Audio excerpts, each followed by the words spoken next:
Ini kain apa nih, Bu? Tenun Lombok, Mbak. Tenun Lombok. Nggih. Wah, saya baru tahu nih Lombok ternyata punya tenun ya. Nggih. Oke. Terima kasih pemirsa, Anda kembali lagi dalam program Warta UKM. Nah, sekarang saya sudah menemukan nih satu tenan yang menarik perhatian saya. Ini dia tenan milik Ibu siapa? Ibu Ani. Milik Ibu Ani yang katanya memamerkan tenan atau songket dari Lombok. Saya pengen tahu lebih banyak nih Bu Ani. Iya, Bu. Tenan atau songket dari Lombok itu sebetulnya perbedaannya dengan tenan atau songket dari daerah lain seperti apa sih Bu?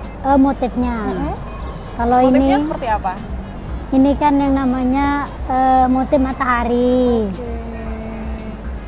Kalau yang ini yang motifnya Subah Nale. Ini yang motif pertama kali di Lombok. Pertama yang kali ini, di Lombok. nggih. Jadinya motif yang ini cuma ada di Lombok saja. Tidak dipasarkan di daerah lain. Tidak. Jadi bisa dikatakan sebagai apa ya, kain tradisi turun-temurun nenek moyang atau Nggih, bagaimana? benar. Ini yang tradisi turun-menurun dari nenek moyang kita. Berarti udah lama, puluhan Iya. tahun atau mungkin berapa lama? Udah Bu? puluhan tahun. Jadinya kita yang sebagai generasi muda, kita nerusin biar nggak punah gitu.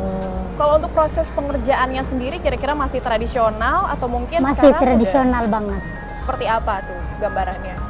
Gambarannya kita masukin benangnya satu persatu dan kita nenunnya itu tidak bisa ngeliatin foto maupun gambar.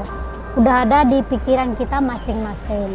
Artinya memang lahir begitu saja ide ataupun juga inspirasi dari Iya. warga sekitar sana ya Bu ya, Iya. melalui kain gitu. Iya. Berarti kalau misalnya prosesnya masih tradisional, artinya harga yang ditawarkan mungkin mahal atau seperti apa? Tergantung motifnya juga.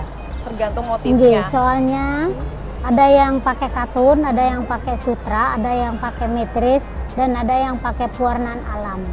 Perbedaan harganya sendiri seperti apa tuh? Nah, seperti yang ini, kalau ini yang harganya 1 juta.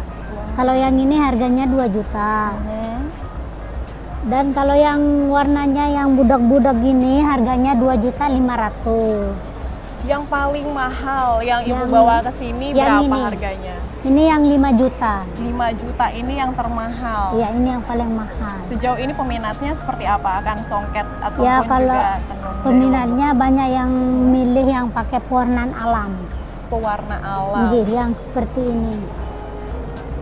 Wah, artinya memang nggak luntur ya Bu ya? Enggak. Wah, saya jadi makin tertarik Mungkin nih. Mbak mau mencoba. Boleh, boleh Ibu pakein saya ya. Oke. Yang mana kira-kira yang cocok? Yang ini apa yang ini? Saya pilih yang ini deh Bu, lebih Oke. menarik kayaknya. Nih pemirsa, sekarang saya mau pakai kain songket dari Lombok. Boleh Ibu pakein. Sambil saya pakai songket dari Lombok, pemirsa, simak informasi berikut seputar peluang usaha di bidang kerajinan, seperti diantaranya kerajinan bambu, kemudian juga ada karya lukis dari para difabel, serta juga ada kerajinan lainnya. Simak informasinya.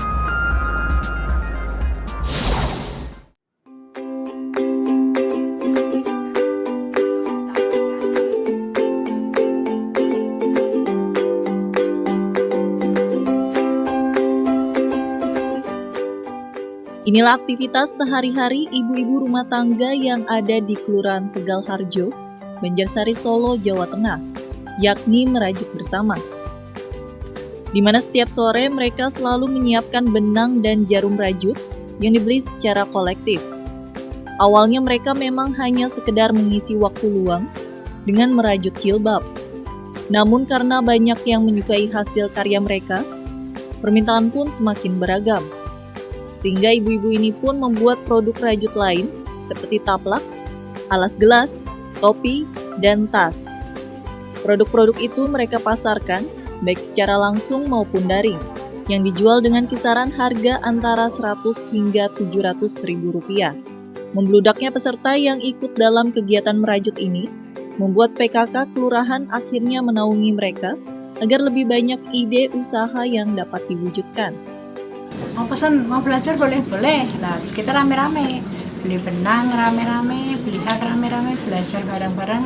Akhirnya ya bisa sampai begini. Masalah kegiatan ini ya artinya positif ya, positif yaitu karena merupakan suatu kegiatan ibu-ibu yang bisa menghasilkan dari hasil karyanya itu. Untuk mempromosikan hasil karya mereka, selain dijual sendiri, produk ibu-ibu ini seringkali diikutkan pameran sebagai salah satu potensi Kelurahan Tegal Harjo. Hasil rajutan mereka pun kini telah berkelana ke berbagai daerah, seperti topi rajut Seri yang memiliki pasar di Bali. Bahkan tas rajut banyak dipesan hingga Papua.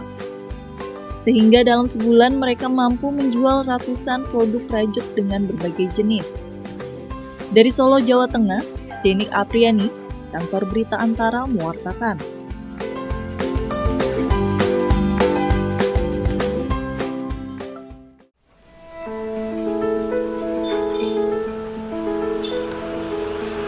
Semangat hidup pemuda asal desa Bandar Khalifa, Pasar 8 Tembung, Deli Serdang, Sumatera Utara ini memang luar biasa.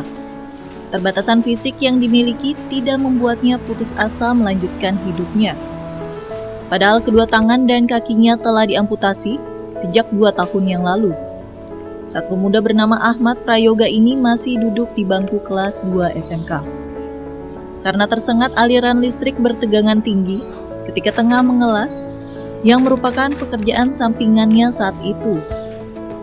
Namun pemuda yang kini berusia 18 tahun ini tidak berusaha larut dalam kesedihan. Berkat dukungan dari keluarga, pemuda yang akrab disapa Yoga ini berusaha untuk tetap maju dan bekerja. Dia menekuni dunia seni lukis dengan menggunakan mulutnya sebagai penggerak kuas di atas kanvas dalam setahun terakhir. Dan dia pun telah berhasil menamatkan pendidikan menengahnya. Ya, harapannya lukisan ini bisa dinikmati banyak orang ya. Iya bang, ya. bisa dilihat banyak orang. Ada pingin pameran nanti gitu, mau buat pameran tunggal gitu, seperti itu. Pengen sih bang, bisa buat pameran. Yoga berharap suatu saat dirinya dapat membuka galeri dan memamerkan karya-karyanya. Dan kini selain aktif melukis, untuk menunjang hidupnya pun dia telah memiliki usaha berjualan pulsa telepon genggam. Dari Deli Serdang, Sumatera Utara, Septianda Perdana, Kantor Berita Antara mewartakan.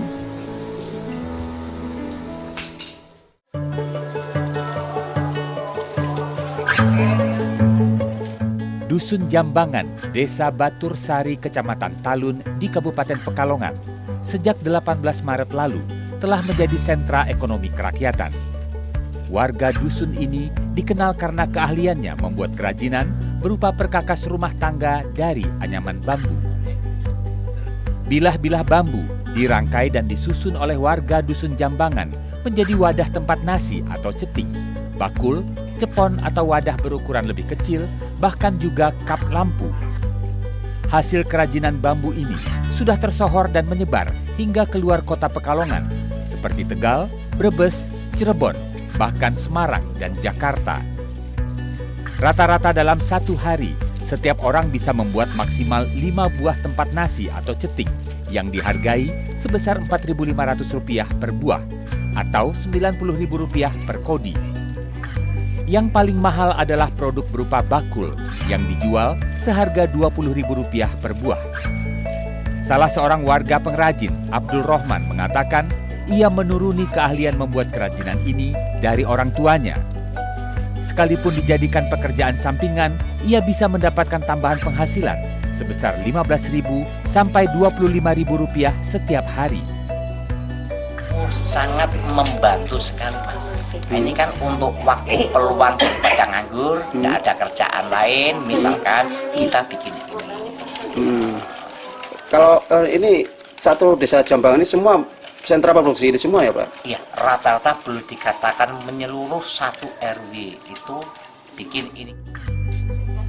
Dusun Jambangan yang terletak di Desa Batur Sari kini tersohor dengan produksi peralatan dari bambu yang dibuat oleh hampir semua rumah tangga. Potensi ini selayaknya bisa dikembangkan menjadi skala industri seperti yang diharapkan oleh Kepala Desa Batur Sari, Basiron. Ia berharap adanya bantuan peralatan modern atau mesin yang bisa mempercepat proses produksi. Permasalahan ini memang masyarakat masih menggunakan alat manual. Nah, sehingga kami selaku itu menghendaki intinya pakai peralatan yang istilahnya sudah Bisa untuk mempercepat ya Pak? bisa untuk mempercepat. Guna mengembangkan Dusun Jambangan sebagai sentra ekonomi kerakyatan, pemerintah setempat kerap memberikan kesempatan kepada para perajin untuk berpameran atau ikut serta dalam berbagai kegiatan. Dari Pekalongan, Jawa Tengah, Yusuf Fatoni, Kantor Berita Antara, mewartakan.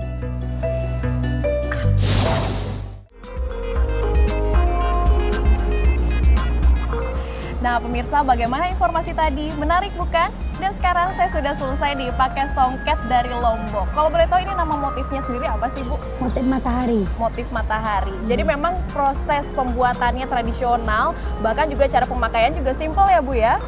Dan memang juga cocok untuk dipakai ke berbagai acara seperti juga keundangan atau mungkin juga acara formal lainnya. Namun pemirsa, usai jeda berikut ini jangan kemana-mana karena akan ada informasi menarik lainnya seputar Jakarta Fashion Food and Festival 2017.